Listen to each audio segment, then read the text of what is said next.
longest ash Me too, ever. And I'm actually disappointed it fell off already. Yeah, but there's some people that like, bro, they smoking like this. Just to keep the ash. And they hold it like this, so the ash will stay on, like, and they won't even put it down. I'm not gonna say I was like that, but I was like, I'm gonna see how long I can get this ash. But now I'm just like, yo, for as many times, bro, as this ash is falling on my shirt, on my lap, I don't care anymore. Like, I'll go like this, I'll tap it. If it don't, then I'll keep it on. But if and like the other day, I was smoking one of those. I did the same thing. Tapped it, nothing. Smoking, I'm like, whatever, dog. All right, we'll take a little. How y'all liking the cigars? Tell me. I'm digging it, bro. All right, I'm digging it. Are you catching any flavors? Any notes?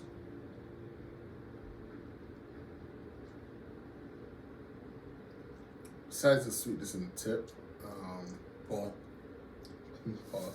firm pause. No, I that rum that you were talking about, definitely got that.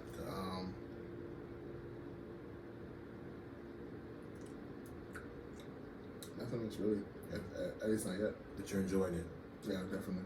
And you were mentioning something upstairs about chocolate. Why do people like eating chocolate? Because some of the cigars, usually more of the darker wrapper cigars. Right.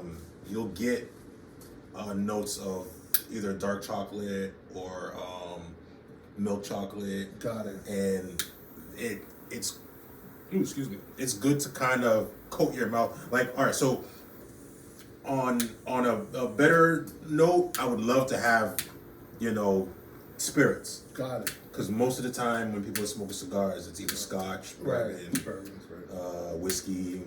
I'm sorry. Now we had a video a couple weeks ago, but we're gonna have to redo that. Yeah, we gotta redo that. Yeah, that was a banger.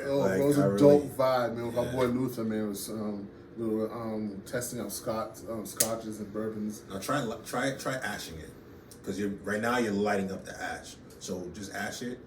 Alright, so here's a trick. When you want to ash, the best way to ash a cigar is take it into the stand up for this. Bring it into here and don't smash it, but at an angle, roll it. That way it'll. And then that's the best way to, without ruining the integrity of the cigar. So I'd love to, and you can somewhat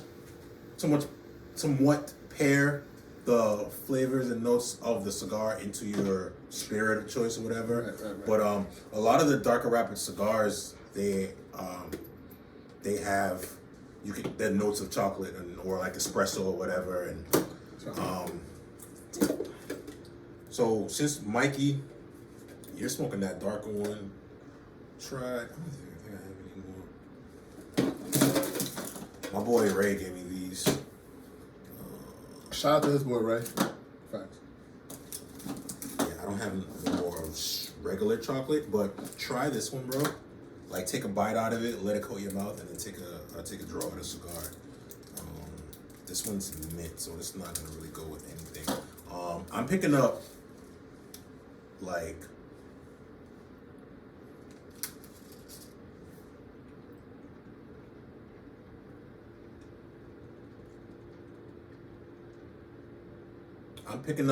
your natural tobacco flavors, in a little bit of citrus. You all right? Now, how is that with the chocolate? Same thing, in the tobacco.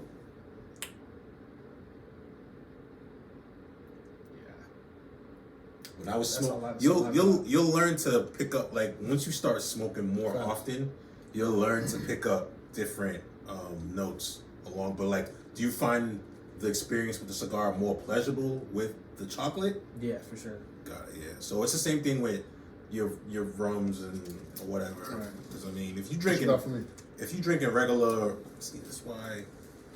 Yeah, I guess you can grab that one. Or if you want a dark chocolate, So I got dark chocolate. I got dark chocolate with sea salt caramel. I got dark chocolate with mint. And regular, that's milk chocolate with caramel.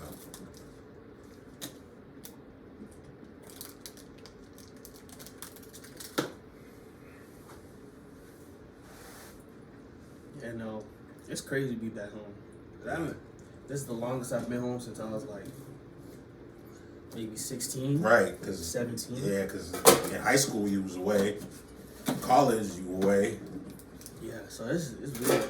Now you started going to at what grade? I repeated my junior year. Okay, so you did junior and senior year at Williston.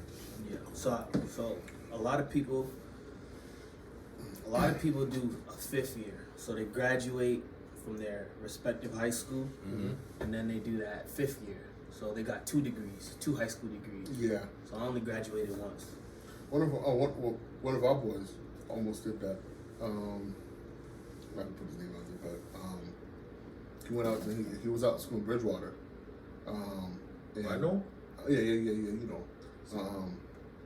Tell you that. I can edit it out, bro. Oh, okay. He played. Oh, he did go to prep school. That's right. No, it wasn't. I don't think it was prep. Bridgewater Raynham. I'm not sure if it was prep, but I feel like he went to another prep school like out of state. Probably. I don't know. Okay. But he went to Bridgewater Raynham. He played basketball, and I think he went back for a 5th year. Okay. To do another year, pretty much. Yeah, that's what a lot of people. That's real common. A lot of people do that. Dude, I'm telling you, man. Honest to God, I wish I knew more about this stuff when I was in high school. I don't know about any of this stuff. Yeah, people. I had to go out and research this stuff too. Clearly. It's like stuff like your parents don't tell you. Yeah. Oh, of course not. Yeah, it's just like they didn't know. Because I mean, with us, we're are we like second generation Haitian Americans? Yeah. So our parents don't know nothing about boarding school, prep school. They know about football, but when most of the time they hear about football, they're thinking about soccer. But they don't like, bro. I was always a husky type of kid, stout or whatever you want to call it. And as a side note, this intensifies the chocolate too, though. Like, it does. Yeah, I'm sure. The tobacco, tobacco and chocolate, there's something about when they pair. They go together. It's good, yeah. But you a husky kid? Bro, I wish my mom, I wish I knew more. Facts. About, Pop Warner. Bro, True. I would have been a beast, man. Facts, bro. Pop Warner those are glorious. Dog, I feel like as a kid, you did Pop Warner too? Me and Sonny At played on what the age same did team. you start? So when I was... You always knew Sammy though, right? I met Sami when I was like 11. Okay. 11, 12. And then we was on the same Pop Warner team for only a year. And then when he got his last year of Pop Warner was my first year of Pop Warner. Gotcha. But I played, so the very first time I ever played organized football was the Milton Mustangs. I lived in Milton. You did live in Milton? I lived in Milton for 4 years. Wow. So they waited till my sister graduated high school and then they moved back to Hyde Park. Got it. So I played, so I was 9 years old, 3rd grade. Yeah. And I was a running back. Wow. They would just put the ball in my hands and I made magic. That's what's up. I made magic. But then moving back to Hyde Park, to Boston, I was like, I'm gonna get back to football. You know what I'm saying? That's what's up. Yeah, well, I grew up in Cambridge. My elementary years were in Cambridge. My high school years were in Randolph. Okay. In Cambridge, I played baseball. I do remember. I remember you got at your parents' crib. You got a little picture of you with so I was baseball, and I played for floor hockey. That was about it. But for Cambridge, I mean, at least not to my knowledge, there wasn't a lot of football in Cambridge like that. Ridge and Latin. Yeah, I was gonna say Ridge and Latin. I wanted to go to Ridge and Latin. That's why I obviously I grew up in Cambridge. I wanted to go to Ridge and Latin. But my parents decided to move to Randolph, and so went to Randolph High, Blue Devils. It weren't good. I'm not gonna, we weren't good. You know what I'm saying? You went to Randolph, but then Nikki went to. Nikki went to Blue Hills. Yeah. So why were they like? Well, we're not gonna send you to Randolph where your brother went. We're gonna send because we had a good friend that went to Blue Hills. Reggie. Yeah. And so parents got to talking. His parents, and my parents were really tight. We had Friday prayers, Friday night prayers at the house every Friday night. Yeah, man. Try to play video games. Bro. Listen, man, it was wild, bro. You at least you got to stay in your room. Nah, bro. Sometimes okay, because we got dragged out every time. Like, you better come over here. It was when I got older. It was like, okay, like you don't gotta join. When I was a kid, I did not have a choice. Dude, we were in that Friday prayer because every Friday, our alternate houses were at Reggie's crib, my crib, blah blah blah. So Nikki wanted to go because Blue Hills is one of those. It's a Voltech school. So real hands on. So yeah, so they like Madison, Yeah. So they do 1 week in shop. 1 week academics, you know what I'm saying? So that's cool. Yeah, so Nikki did that. And so that's where he wanted to be.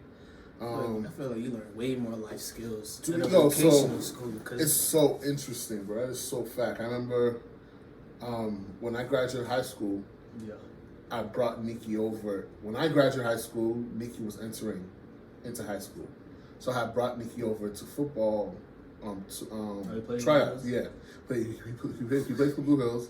And I got talking with the coach, and he put me on as a coach. So I got to coach freshman football for 2 years. That's hard. You got to coach a little brother. That's hard. It was interesting. But a lot of the conversations I had with a lot of kids on the team was we're here for 4 years, learning a trade. Why am I going to college? And at first, I was really opposed to it. I was like, nah, bro, you're going to graduate. You're going to have your trade, but you're going to go to college. I didn't really understand. Now growing and being older now, I'm like, yo, wait, hold on.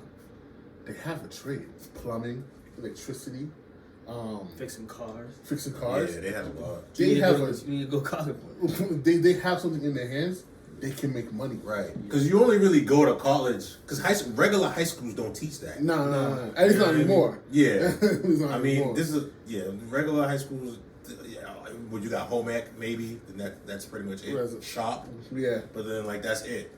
But if you're in high school and you on the same plumbing level or electrical level as licensed, electricians and plumbers out here, what's the need to go to college? That's the whole reason of going to a vocational school. How you gonna tell a kid not to make $30 to $60 an hour, bro, and do college instead? B, we finna get this money. And so that's what's dope about the Voltech schools. Yeah. But just to jump back to sports real quick, I only played football 1 year, senior year. What position? D tackle. Okay. D tackle DM. I was okay. For a kid who didn't really understand. It was my first year playing football, my first and only year playing football. I didn't understand how to read plays. I didn't know the importance of working out, like lifting, stuff like that. Yeah. So I practiced and I was there during game days, hoping I could get my number called. Man, that was one of the biggest regrets in my life because that 1 year, I was okay. I was decent. Mm-hmm. I can only imagine if I started freshman. Right. I could have been adequate, or I could have been. I don't know how good I could have been. But for 1 year, I was okay. And so, it's one of the biggest things, man. If and when the Lord blesses me with a son, he's not about to lose out on those opportunities. It's not about if he's big. If he's but if he... Hey, man, he can be. But I look at dudes like Danny Woodhead, Darren Sproles, small-ass dudes who are valuable, who were, not anymore. Who were valuable. You're always valuable. Oh, yes, you're always valuable. Don't let nobody tell you ain't valuable. Facts. Don't let this dude tell you ain't valuable. No, you're valuable, but we're talking about football value. If you can play, right? If you got the heart, it might work out for you. So, actually, I was just telling the guys a joke yesterday. I was like, I might move to Texas. Have my son grow up in football culture. Because they have a serious football culture down in Texas, man. It don't even gotta be football, like, or even if you start kids early, is like, let them play everything. Let them figure out what they want to do. Right. Let them run around soccer, baseball. Yeah. Mm-hmm. That's why, like, I would never want to be like, because I missed out on something, you know what I mean? But you always want your kid to have what you didn't have, you know? But like, if I missed out on a football career, I don't want to be like, yo, you're going to play football, and that's that. Like, I don't want to hear no ifs, ands, buts, nothing like that. You're going to play football. Dad, I don't want to play football. Play football. Right. Because then how you gonna get a kid that's going to be what's the word? A rebel. Right. So, like, I think, introducing kids to everything, and then try it. If you like it, keep on going with it. If you end up not liking it, I can't force you to do anything. We grew up in the times where your parents forcing you to do everything. Like, I went to private school my whole life. I wish I played football. I wish you know what I mean? I didn't. My high school didn't have a football team, but as growing up, I think at like the middle school age, I was like, dang, yo, I should have played Pop Warner. I should, as a kid, I should have played Pop Warner. Because then I'm like, all right, well, I wanted to go to Cathedral and play football. But then I was part of this after school program, and the director of the program was like, well, this school is much better than Cathedral. And my mom didn't want to, after that, my mom didn't want to hear anything I had to say. You going to this school that didn't have a football team. They had a basketball team, but I wasn't really interested in basketball. Right. So that team didn't really, the school didn't have much of extracurricular activities to offer me. But except for weightlifting, that they started that, not so close. Like, you don't want to burn it. You want to light it, toast it. It's the best word. Like, let's say you camping, you got marshmallows. You don't want to put the flame directly on the marshmallow. You're going to burn it. Put it close enough it gets toasted. You don't want a burnt marshmallow. Right. You want the marshmallow to be lightly toasted where it's warm and melty or whatever. That's where you're going to enjoy it. Same thing with a cigar. You want to light up the outside or just the perimeter right here. Get it nice and warm and toasty. Because ultimately, when you're smoking a cigar, you want cool smoke. You don't want hot smoke. Although, yes, it's lit, it's on fire, you don't want to, because, from the end of the cigar to where your mouth is, it's got to travel. You know what I mean? You want cool smoke. Getting to the end of the cigar, it's, you got less length. Flavor. So it's going to, not flavor, but length. So, yeah, it's going to get hot. And usually that's when people tap out, once it starts getting hot. But, like, you want a cool smoke. So just, like, take your time with it. I take a draw, like, every 60 seconds. I think that's what you told me. Yeah, like anywhere from 30 to 60 seconds. Right. And then you'll be fine. But David, yeah, what you got over there, bro? So the big WWE guy. Quick segue. Cheap plug. I got me here the John Cena Signature Series WWE Championship title. It spins, you feel me? And so, I've always been a wrestling guy. Let me get some light on there for you. Good look. That spin, hold up. Get that spinning. I've always been a wrestling guy. That's hard. And as a youngin', you could never afford this stuff. You know what I'm saying? So as a youngin', I didn't even know you could buy it. Oh, facts. You thought you seen it on TV? They was the only ones the only way you gonna get that is by beating one of them big asses. Exactly. And if you wanted to get one, you get some cheap one that be selling at right. Or something like that, some plastic joint. But now that I'm older, you know what I'm saying? I've always had a love for this stuff. I thought, why not, man? Let me collect a few and see how I like it. So this is what I got. This is my latest belt. I have 5 belts. And so, yeah, man, that's that. This is dark chocolate caramel.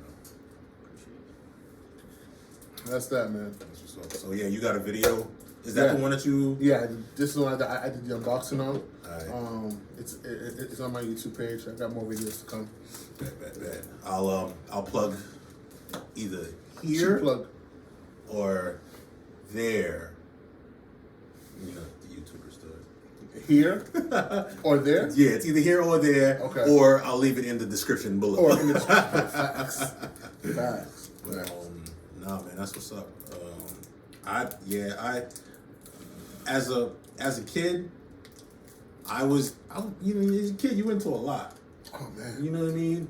Like you whatever pique your interest, bro. Right. The biggest thing I was into was cars. And you still are. I still am, yeah. That's like cars and sneakers. And sneakers have slowed down a little bit, but like from high school, no, not even high school. From like after high school, college, and later, I was like, because that's when I could really like afford my own. My mom wasn't going out here buying me $150 pairs of sneakers every weekend. Like no, so that's how I got into that. But like cars, I didn't need to buy cars. Facts. To love, like you got the internet. You got the internet. You got, bro. I had drawers in my bedroom stacked with car magazines. I was that kid that little. If I had $5-6 extra, I would go into 7-Eleven. I would go whatever. I buy my little honey bun or whatever in my drink, and I see ice honey bun. Ice. Oh, of course, yeah. Actually, no. I don't like too much sugar though. Depends on what makes it. Crazy sweet too. Oh man, me too. That ice honey bun, that was a must. But it was either depending on who made it. Right. Some ice ones were bomb, some were not. Yeah. Some glazed ones were bomb, some were not. So whatever. But like, I would always buy a car magazine. Right. Dub, Lowrider, Car Trend, Motor Trend, Car and Driver. Just I had mad magazines. Dude, when I was in middle school, I used to every day. So like I told you, we moved to Randolph, right? Mm-hmm. But my mom was still working in Cambridge, so my mom let me finish my last year because I was in 8th grade when we moved. She let me finish 8th grade in Cambridge with all my friends. After school, I'd have to go to the library next to my grandmother's house and wait there for my parents. I had to do that too. You know? So every day at the library, I was putting documents and pictures together of cars and putting it. I had a whole binder full of printed out pictures of cars that I've always wanted. Mm-hmm. Dude, I was so into cars, man. And then you did that. Once I felt I got what I wanted out of the magazine, I ripped the pages out, taped them on my wall. But I was like, I did a lot. Like because I was into music, like hip hop. Mm-hmm. I was into cars. And that's pretty much it. Like and like just like fashion, streetwear, right. sneakers or whatever. So it would either be like Source magazines, XXL, and I would either be cars, rappers, music, everything. Like my childhood bedroom was lit, bro. I had my music. I got my desktop, big ass tower computer, downloaded Napster, LimeWire. Oh, if you don't understand what we're saying, you're too young to watch this video. That's a fact. Dat Piff. Oh, before SoundCloud, Dat Piff. Dat Piff, bro. I still have that app. I still got mixtape saved in Dat Piff, bro. Yo, Dat Piff. Kids nowadays, they probably y'all much older than me. Dude, kids now, man. That's how you know. They got Spotify. Yeah. Spotify, SoundCloud, Apple Music. Which is dope. I'm not gonna lie to you. When I first got put on Spotify, I was like, oh shit, like, what? I get all my music, blah blah. But back then, download my LimeWire, burning CDs. That's how I listened. I didn't even burn CDs, bro. Because I had an MP3 player. Oh yeah. I didn't need to burn those CDs. I mean, yeah, I didn't burn CDs. I didn't burn CDs, but my cousin used to burn CDs because at the time my cousin was into music. He was like rapping. Right. Okay. So I would either listen to his stuff. He would make me CDs or whatever. He used to like I didn't have cable, so my cousin would take or I'd give him an old VHS or like. There'd be tapes that my father would be missing, but that'd be me because I'd give them to my cousin, like, yo, record me some music videos, BET, The Basement, all of that. I'd have so many videos, and I just, like, he'd give them to me, I'd toss them in, and they'd be old, but, dog, it's the love. It's new to you. It's new to me. Yeah. It was just the love of music. I love it.